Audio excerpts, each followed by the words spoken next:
السلام علیکم.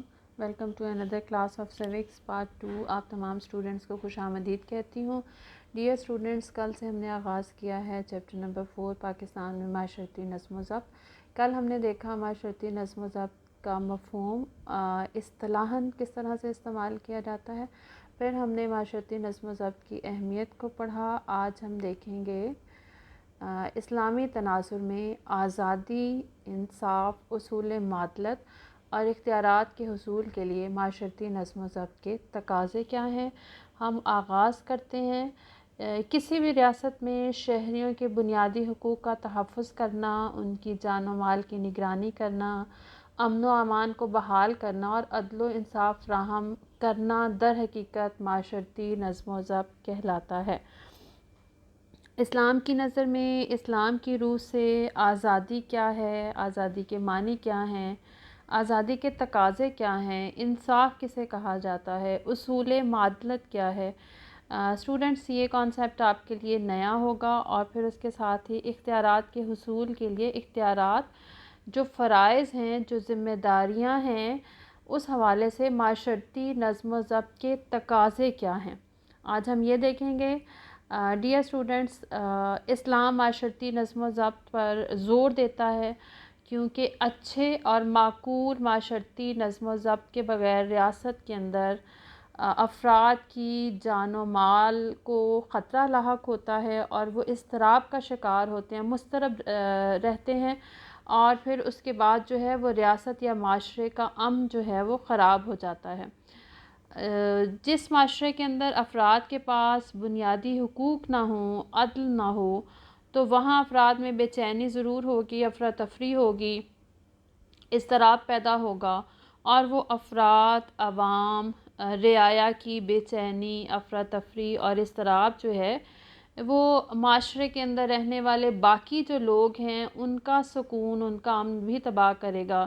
ایسے میں لوگ دل جمعی سے نہ اپنے حقوق سے مستفید ہو سکتے ہیں اور نہ ہی وہ اپنے مشاغل کو اپنا سکتے ہیں. تو ایسے میں ایک انتشاری معاشرہ جو ہے وہ جنم لے گا، ایک تکلیف دہ معاشرہ جو ہے وہ جنم لے گا.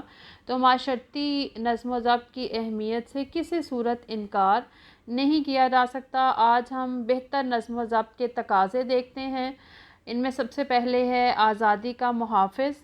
اسلام میں آزادی کی حفاظت جو ہے اسی صورت میں ممکن ہے جب معاشرے میں معاشرتی نظم و ضبط ہوگا. اور معاشرتی نظم و ضبط کے قیام کے لیے جو شرط اسلام لگاتا ہے وہ ہے منتظم اعلیٰ، حاکم یا حکمران کے لیے صالح اور نیک ہونا. تو منتظم جو ہے، جو نگران ہے، جو حکمران ہے، وہ اگر نیک ہے، صالح ہے، تو وہ بہترین معاشرتی نظم و ضبط پیدا کرنے کے لیے معاون ثابت ہو سکتا ہے. خلفائے راشدین کے زمانے میں، خلفائے راشدین کا جو زمانہ ہے اس مثالی دور ہے، ایسا دور جس میں ہمیں معاشرتی نظم و ضبط دیکھنے کو ملتا ہے. خلفائے راشدین کے زمانے میں لوگوں کو آزادیاں میسر تھیں. لوگ جو ہے وہ بھرپور انداز سے اپنی زندگی گزار رہے تھے. حضرت عمر فاروق رضی اللہ تعالیٰ عنہ کا قول ہے کہ میں کسی شخص کو اس کا موقع نہ دوں گا کہ وہ کسی کی حق تلفی یا کسی پر زیادتی کرے. انہوں نے مزید کہا کہ مجھے خلیفہ رہنے کا حق نہیں اگر میں لوگوں کے حقوق اور آزادیوں کی حفاظت نہ کر سکوں.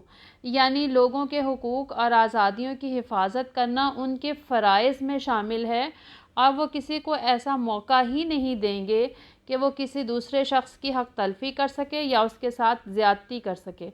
تو حکمران کے فرائض، حاکم وقت کہہ لیجئے، حکمران کہہ لیجئے، ارباب اختیار کہہ لیجئے، جو اختیارات استعمال کر رہے ہیں اسلام کے نقطہ نظر سے ان پہ دوہری ذمہ داری ہے.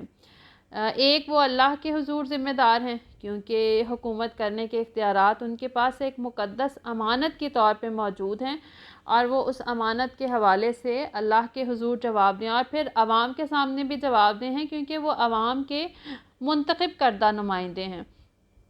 تو خلفائے راشدین کے دور میں جس نے بھی اختیارات کو استعمال کیا اس نے اپنے آپ کو اللہ کے حضور بھی ذمہ دار سمجھا اور عوام کے سامنے بھی ذمہ دار سمجھا. تو یہی وجہ ہے کہ ہمیں بہترین دور دیکھنے کو ملتا ہے جس میں زیادتیاں نہیں ہوئی، اگر ہوئی ہیں تو پھر ان کا سدباب کیا گیا ہے، حقوق اور آزادیوں کی حفاظت کی گئی ہے۔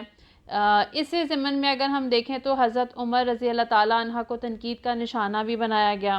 انہوں نے ایک گورنر کو اس لیے معزول کر دیا کہ اس نے ایک غلام کے بیٹے کے ساتھ مساوی سلوک نہیں کیا تھا۔ تو اسلام جو ہے وہ مساوات کا درس دیتا ہے، قانون کی حکمرانی کی بات کرتا ہے کہ قانون کی نظر میں سب برابر اور ایک قانون سب کے لیے، حاکم وقت کے لیے بھی اور عام شخص کے لیے بھی۔ تو معاذ بن جبل رضی اللہ تعالیٰ عنہ گورنر یمن یہ بہترین منتظم ثابت ہوئے، کیونکہ ان کے دور میں لوگوں کے پاس حقوق بھی تھے، آزادیاں بھی تھیں۔ تو جیسے ہی ہم آگے بڑھیں، شخصی حکومت کا آغاز ہو جاتا ہے تو وہاں پر لوگوں کی شکایات بڑھنے لگتی ہیں، اور اس کی وجہ یہی ہے کہ شخصی اقتدار کا جیسے ہی آغاز ہوتا ہے خود کو ذمہ دار نہیں سمجھا جاتا، خود کو جواب دہ نہیں سمجھا جاتا، جواب دہی سے کنی کترائی جاتی ہے، پھر لوگوں کی آزادیاں ختم ہونے لگی، لوگوں کے حقوق سلب ہونے لگے، عدل جو ہے وہ متزلزل ہونے لگا، اور معاشرہ جو ہے وہ زوال اور انتشار کا شکار ہونے لگا۔ تو اس سے ہم نے یہ سبق سیکھا کہ جب تک معاشرے کے اندر جو ہے وہ معاشرتی نظم و ضبط ہوگا اور حاکم وقت اپنے آپ کو جواب دہ سمجھے گا اور اپنے فرائض کو احسن انداز سے استعمال کرتا رہے گا، معاشرتی نظم و ضبط جو ہے اس کی بہترین شکل دیکھنے کو ملے گی۔ اور جیسے ہی معاشرے کے اندر سے آزادی ختم کر دی جائے گی، عدل ختم کر دیا جائے گا، معاشرتی نظم و ضبط جو ہے وہ ختم ہونے لگے گا۔ تو حکومت کی بھی ذمہ داریاں ہیں اور معاشرے کے اندر افراد کی بھی ذمہ داریاں ہیں معاشرتی نظم و ضبط کے حوالے سے۔ اب ہم آگے چلتے ہیں، عدل و انصاف کے حصول کے حوالے سے کیا تقاضے ہیں۔ تو اسلام عدل کا داعی ہے، عدل و انصاف کو بہت اہمیت دیتا ہے، اور وہ عدل جو بر وقت ہو اس کو پسند کیا گیا ہے، تاخیر سے دیے گئے عدل کو بھی ناانصافی قرار دیا گیا ہے، اور اسلام عدل و انصاف کی فراہمی کا ذمہ دار جو ہے وہ حکومت اور حکومتی اداروں کو جو معاشرتی نظم و ضبط فراہم کرنے کے ذمہ دار ہیں قرار دیتا ہے۔ عدلیہ ایک با اختیار اور ذمہ دار ادارہ جو ملک میں تمام افراد کو عدل فراہم کرنے اور ان کے بنیادی حقوق کی حفاظت، ان کے تحفظ کا ذمہ دار ہے۔ شہری حصول انصاف کے لیے جب ان کو انصاف چاہیے تو عدلیہ سے رجوع کرتے ہیں، اور ابھی تھوڑی دیر پہلے میں نے بتایا کہ اسلام فوری انصاف پہ زور دیتا ہے، تاخیر کو بھی ناانصافی ہی قرار دیا گیا ہے۔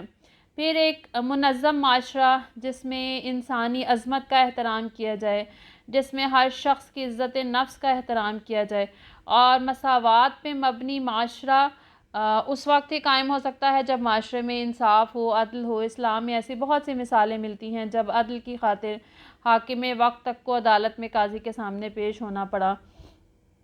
تو اس طرح کی خوبصورت مثالیں موجود ہیں، حضرت عمر رضی اللہ تعالیٰ عنہ کو قاضی کے سامنے عدالت میں پیش ہونا پڑا۔ تو عدل و انصاف کی بہت اہمیت ہے، اور اچھے معاشرتی نظم و ضبط کے قیام کے لیے عدل کا ہونا بہت ضروری ہے۔ اس کے بعد اگلا پوائنٹ ہے اصول مماثلت۔ یہ پوائنٹ آپ لوگوں کے لیے نیا ہوگا۔ کبھی کبھی قاضی یا جج کہہ لیجئے، قاضی یا جج کے پاس ایسے مقدمات آتے ہیں جن کے بارے میں قرآن پاک خاموش ہوتا ہے۔ کبھی کبھی جج صاحبان کے پاس ایسے مقدمات بھی آتے ہیں جن کے حوالے سے واضح ہدایات، دو ٹوک ہدایات، قطعی ہدایات، واضح رہنمائی نہیں مل پا رہی ہوتی۔ تو ایسے میں کیا کرنا ہے؟ اب چونکہ قاضی کی عدالت میں، جج کی عدالت میں مقدمہ آیا ہے تو اس کا فیصلہ تو کرنا ہی کرنا ہے۔ تو ایسے میں قاضی یا جج اپنی مرضی اور انصاف کے تقاضوں کے مطابق فیصلہ صادر کر دیتے ہیں۔ جس وقت وہ انصاف کے تقاضوں کا خیال رکھتے ہیں تو ایک بہترین فیصلہ کرنے کی اپنی عقل سلیم کے مطابق کوشش کی جاتی ہے۔ اسے اسلامی قانون میں اجتہاد بھی کہا جاتا ہے۔ اجتہاد کا لفظ جو ہے وہ جہد سے نکلا ہے۔ جہد کا مطلب ہے انتہائی کوشش کرنا، زیر غور معاملے میں یا زیر غور مقدمے میں یہ جاننے کی انتہائی کوشش کرنا کہ اسلام کا حکم کیا ہے، اسلام کیا کہتا ہے، اسلام کیا رہنمائی کرتا ہے، کیا ہدایات دیتا ہے، اجتہاد کہلائے گا۔ اصول معطلت جو ہے اس کی بڑی اہمیت ہے معاشرتی نظم و ضبط کے حوالے سے۔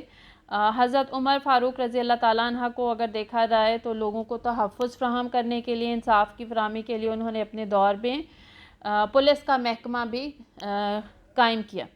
پھر اس کے بعد آگے چلتے ہیں اختیارات کے استعمال کے حوالے سے۔ اختیارات طاقت کا نام ہے، اور اس طاقت کی بنیاد پر جو ہے ریاست میں امن و امان قائم کرنے کی کوشش کی جاتی ہے، انصاف کے تقاضے پورے کرنے کی کوشش کی جاتی ہے۔